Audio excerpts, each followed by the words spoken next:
I realized that my mom was never present. I don't think I understood that it was because of drugs for the first few years of my life, but it always affected me. She was a meth addict and still is to this day. I have a little sister named Gracie. I took care of her. We were neglected and locked in rooms together. And I knew how to change a diaper at 3 years old, so I became really independent so that I could survive with my sister. And I really took on a maternal role for her.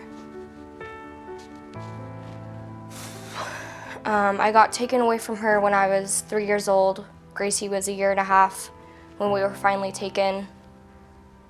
I had suffered sexual abuse, as did my sister, because there was so much neglect that it wasn't known. So we went through that for a long time, and then DCFS took us away, and we lived with my sister's biological dad, and I consider him my dad because he raised me and he took me in. And I don't remember a lot from that time, from when we transitioned, but I remember my dad always being on the road. He was always gone. There was something that kept him from being at the house. He was never really present for a long time, and when they were there, my parents were fighting a lot. It was constant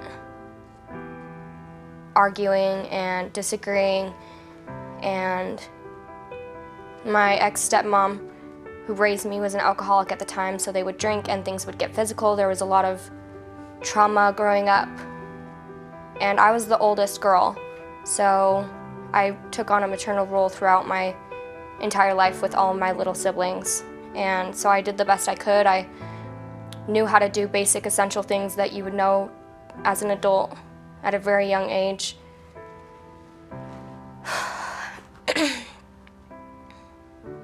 I was like 12 years old paying bills by mowing lawns, so. And that was when my dad had left. He left a lot.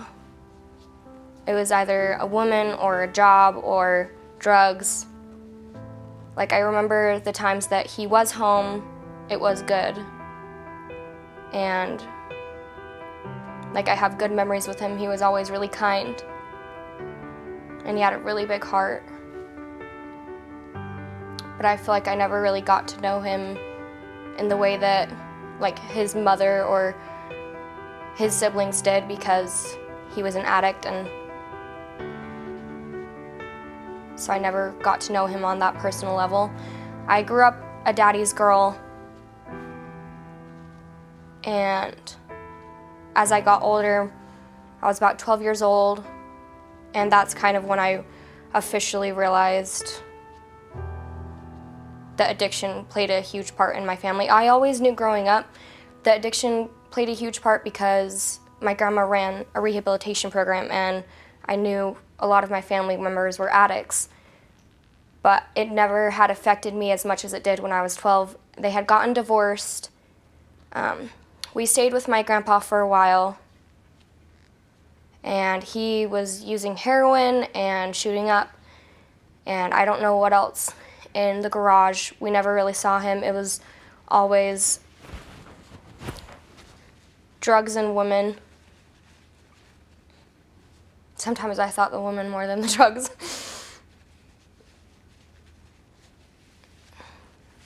At that point, I had completely shut down, and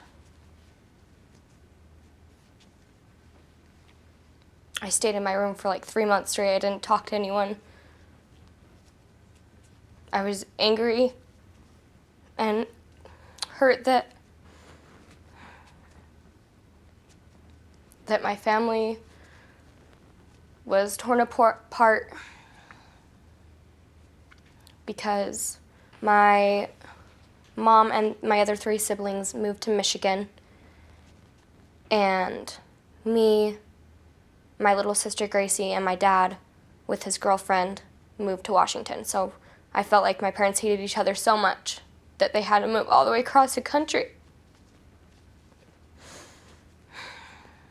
And I took a lot of blame. And as I got older, I realized that it wasn't my fault. But as a child, I felt guilty for how it ended, and like it was my fault because I told my mom when I found out my dad was cheating. And that's when things finally ended, and that's always affected me throughout my entire life. But now looking at it as an adult versus looking at it as a child, I realized that it wasn't my fault and that they were two adults and I had no control over the situation. After we came back from Washington, we didn't have anywhere to stay, so my dad was still using. And there were times where I remember there was this one night where we didn't have anywhere to go.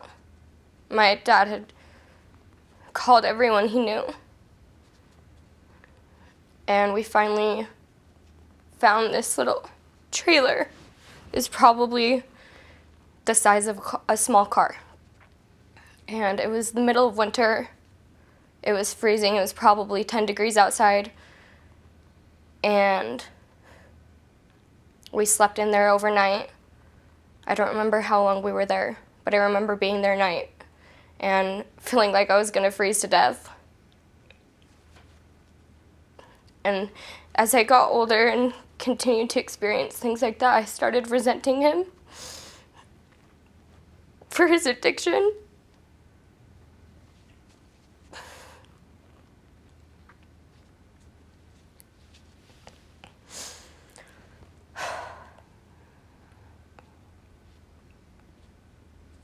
Until the point where I was 15 years old. His girlfriend continued, it was a new girlfriend at this point, and she started telling me to kill myself and that I would be better off dead. And my dad, this would happen on a weekly basis, and my dad wouldn't stick up for me until there was one point that he finally did. And then they were going through my uncle's stuff, and they were taking his things. And I've always been really close with my Uncle Lauren. And so I called him, and I told him what was happening, and I told him they were stealing his things. And my dad yelled at me and got angry with me. And he went and hid the things that they found, and the girlfriend was in the room. I was in the house. He busted in, asking where the fuck is she, and he told me to go upstairs because he didn't want me to see that. It was a one bedroom and we had a loft that went straight up.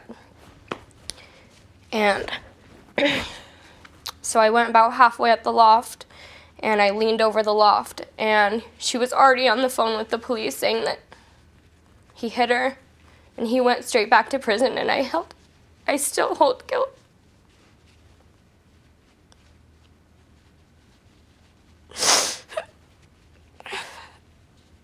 And there was addiction on both sides, on his and my dad's, and the girlfriend's.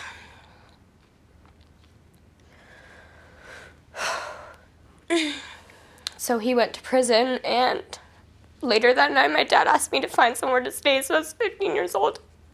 I had nowhere to go.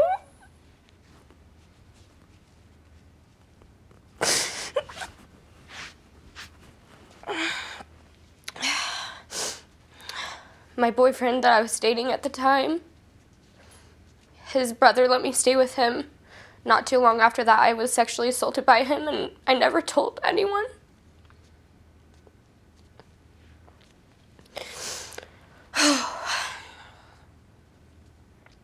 And then my sister was still with my dad, bouncing between my dad and my stepmom.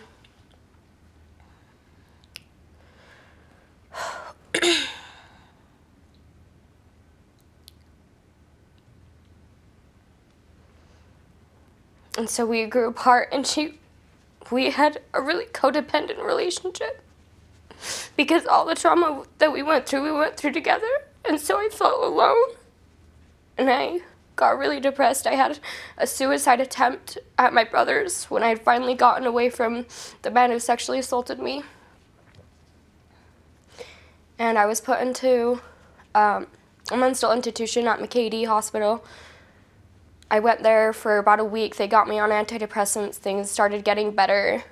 I graduated high school a year early so I could start becoming an adult and doing the things that I needed to.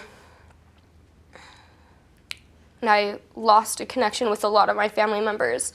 Growing up, I wouldn't necessarily say I was in kinship because I don't think it was documented, but I lived with every single one of my aunts and or uncles. And some of them while in active addiction, others not. But every single person in my family has struggled with addiction. And it has affected their lives and my life in ways that I will never forget and that will impact me forever and them.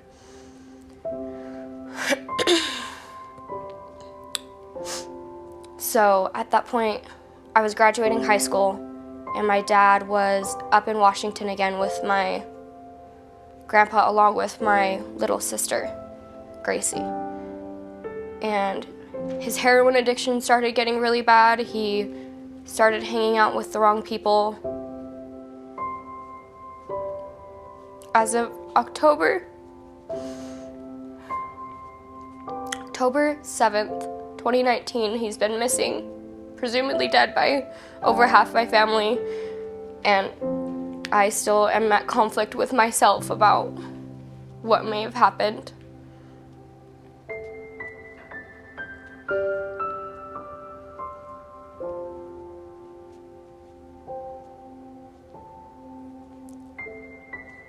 I never got to say goodbye to him.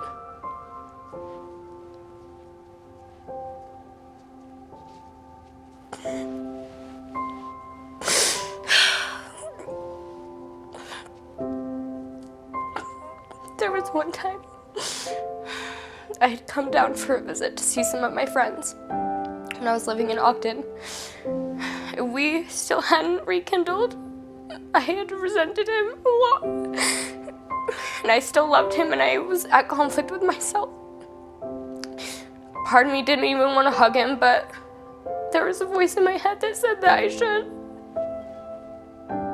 And so I hugged him and just held him for like 5 minutes, and that was the last time I ever saw him.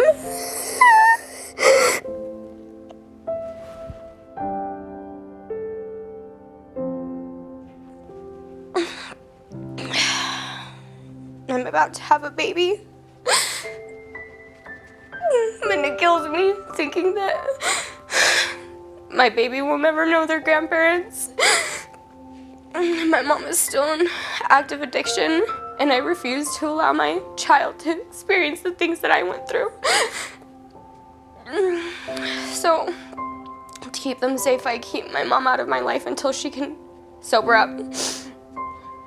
Which sometimes I question will ever happen because she's been using since she was 15 years old.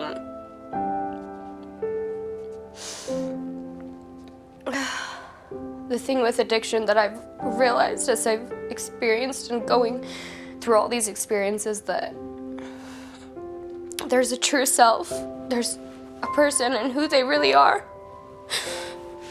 and their soul. It's almost like, I wouldn't necessarily say their inner child, but who their soul is and who they are on the inside. And then there's the addict self.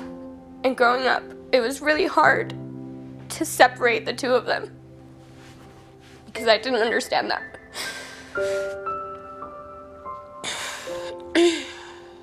So I guess I would say to anyone who is family members of addicts that you should always love them unconditionally, because sometimes it takes their lives.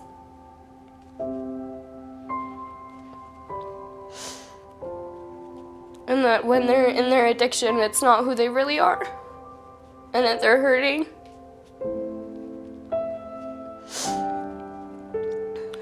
And to never take blame on yourself. because that will eat you alive, and it can send you right down the same paths that your family or your parents or whoever else in your life went down. My biggest advice would be to work really hard on yourself and to break the cycle so that your kids or your family members don't experience the same things that you did growing up.